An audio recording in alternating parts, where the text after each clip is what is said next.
곽정은 양과가 걱정이 되어 촛대를 들고 침상 곁으로 가서 살펴보았다. 그런데 예상과는 달리 양과의 얼굴에 홍조가 피어오르고 호흡도 안정되어 깊이 잠들어 있었다. 그걸 보고 곽정의 얼굴도 기쁨으로 활짝 펴졌다. 여보, 아이가 많이 나았어. 사실 양과는 자는 척하고 눈을 감은 채 세 사람의 이야기를 엿듣고 있었다. 그 덕분에 의부의 이름이 구양봉이라는 사실을 알게 되었고 세 사람이 그를 매우 두려워하는 것 같아 내심 뿌듯해졌다. 황용도 다가가 양과를 살펴보고는 놀라움을 감출 수 없었다. 아까는 분명 팔에 독이 위로 퍼지고 있었는데 몇 시즌이 지나자 팔이 더욱 검게 부어오르기는 했지만 도끼는 오히려 사라지고 있었다. 이해할 수 없는 상황에 황용은 고개를 갸웃거렸다. 황용과 곽정은 약을 구하기 위해 동분서주했지만 약초를 전부 구하지는 못했다. 우선 구해온 몇 가지 약초를 으깨어 즙을 내서 양과에게 먹이고 수리에게도 먹였다. 다음 날 아침 곽정 부부는 양과의 상태부터 살폈다. 다행히 양과는 많이 회복되어 팔에 있던 도끼도 많이 빠져 있었다. 곽정 부부는 매우 기뻐하며 양과에게 어머니가 어떻게 돌아가셨는지 자세히 묻기 시작했다. 우리 엄마는 몇 달 동안 계속 기침을 했어요. 약을 드시기는 했지만 좋아지지는 않았고 나중에는 피를 토하기 시작했어요. 엄마는 저한테 병이 나을 것 같지 않다고 말씀하시면서 죽고 나면 시신을 화장해 가흥 외곽에 있는 철참묘 밖에 묻어달라고 하셨어요. 거기가 우리 아버지가 묻힌 곳이래요. 그 말에 곽정은 감회에 젖어 한숨을 내쉬었다. 양과의 말이 이어졌다. 결국 엄마는 며칠 후에 돌아가셨어요. 저는 시신을 화장해서 싼 다음에 사람들에게 길을 물어 가흥 철창묘를 찾았어요. 그런 뒤 묘 밖에 구덩이를 파고 엄마의 뼈가루를 묻었어요. 엄마는 돌아가시면서 저더러 도화도에 가서 곽백부님과 백모님을 찾으라고 하셨는데 거기까지 이야기를 들은 곽정이 얼른 대답했다. 그래, 내가 바로 곽백부다. 그리고 이분이 곽백모야. 그 말에 양과는 깜짝 놀라며 두 사람에게 절을 올렸다. 곽정과 황용은 절을 받으며 모겸자를 떠올렸다. 그런데 너는 어째서 도화도로 오지 않았느냐? 황용의 물음에 양과는 고개를 푹 숙였다. 엄마가 도화도에 가면 뭐든 시키는 대로 말 잘 듣고 착하게 지내야 한다고 하셔서. 하지만 여기서도 굶지는 않으니까 그래서 그냥 여기서 지냈어요. 그 말을 듣고 곽정은 마음이 아팠다. 그러나 황용은 양과의 말에서 그가 시키는 대로 말 잘 듣고 착하게 지낼 아이가 아니기 때문에 도화도에 오지 않았다는 걸 눈치챘다. 곽정 부부는 양과의 체력을 생각해 하루를 더 객점해서 묵고 다음날 두 아이를 데리고 가흥을 떠나 동남쪽으로 향했다. 먼저 도화도로 돌아가 양과를 치료하기로 한 것이다. 그날 저녁 객점에 투숙해 가진학과 양과가 한방을 쓰기로 하고 곽정 부부는 딸을 데리고 묵었다.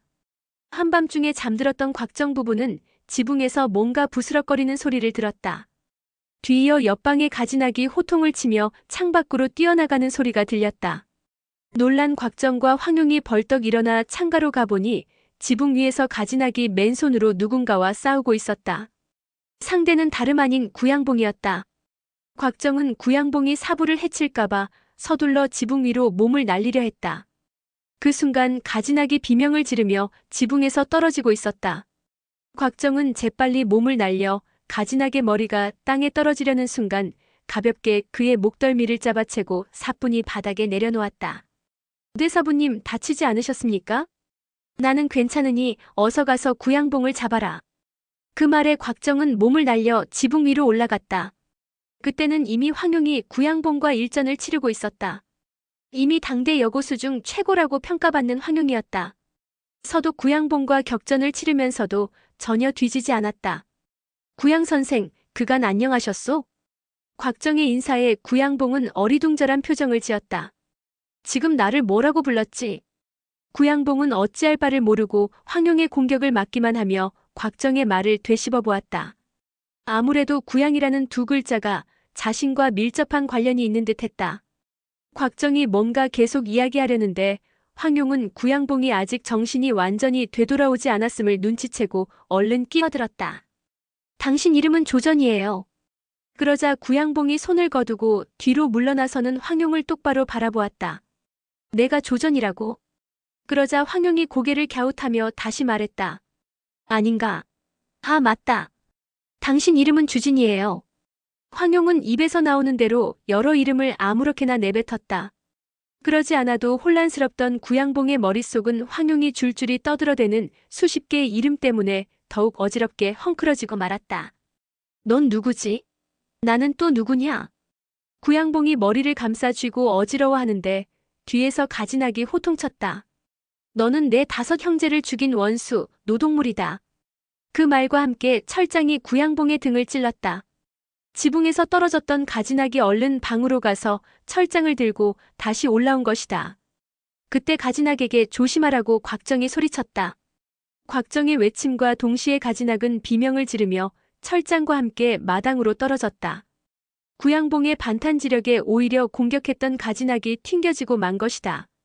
곽정은 사부가 떨어지기는 했지만 큰 부상을 입지는 않을 것 같았다.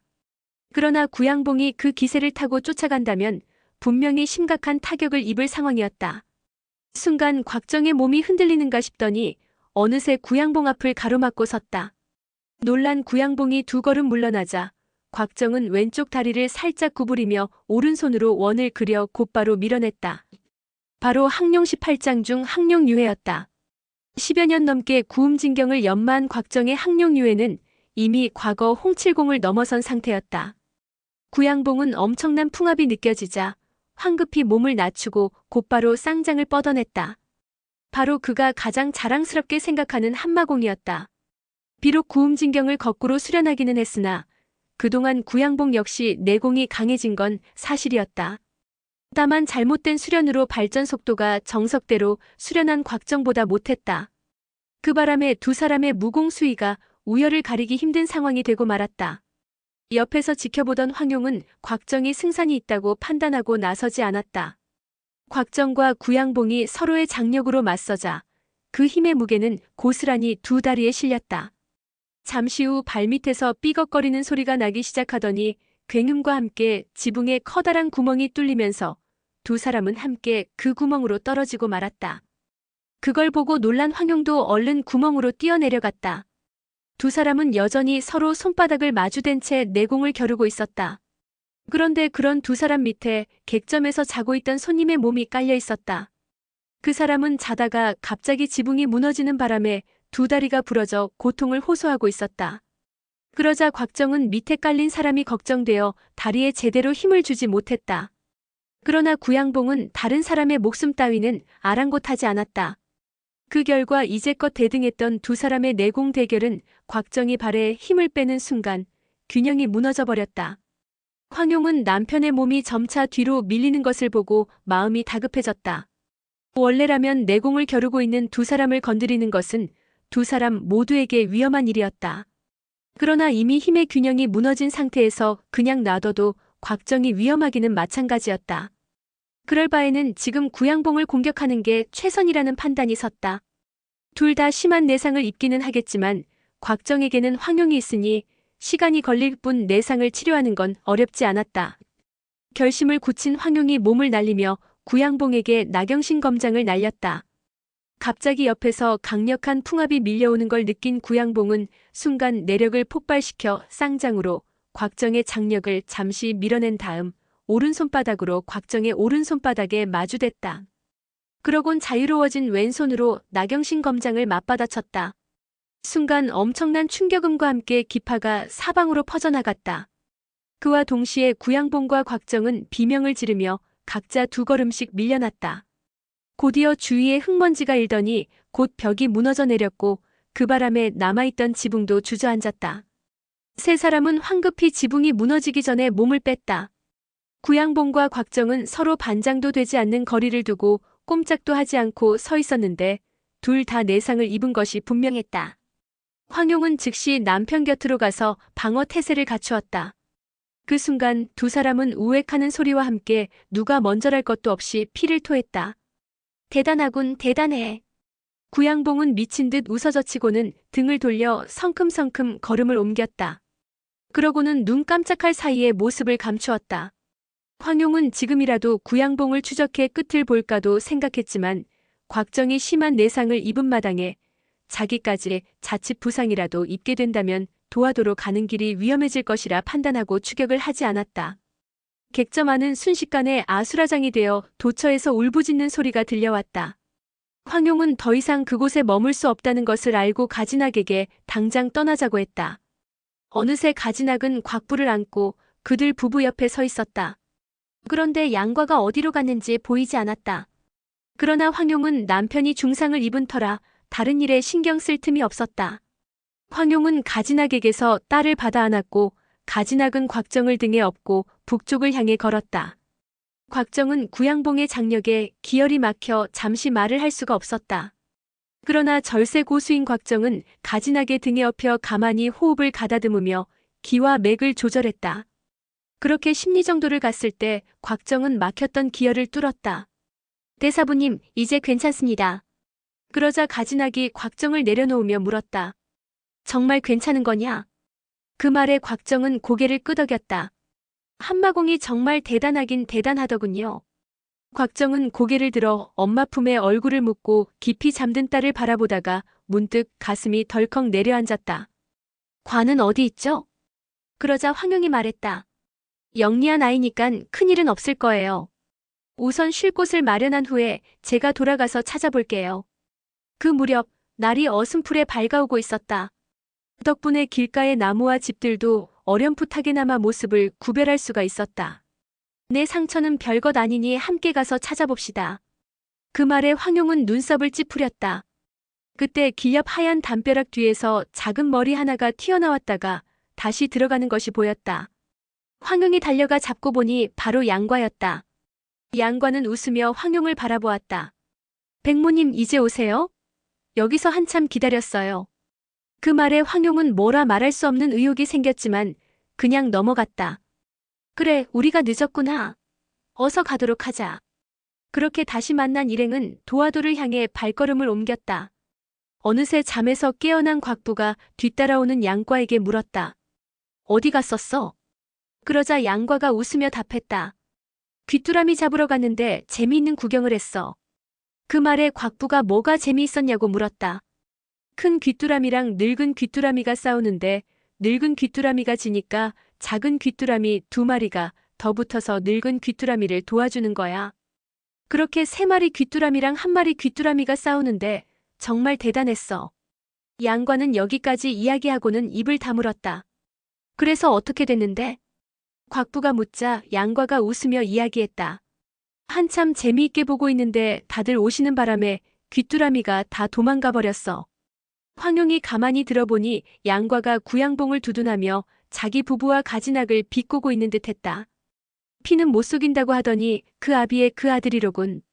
황용은 약간 화가 치밀어 올랐지만 그렇다고 어린 양과와 말싸움을 할 수도 없는 노릇이라 그냥 넘겼다. 이야기를 나누는 사이 일행은 마을에 도착했다. 황용은 어느 큰 저택으로 들어가 주인을 청했다. 주인은 손님을 매우 반기는 사람으로 다친 사람이 있다고 하니 손님 방을 치우고 그들에게 내주었다.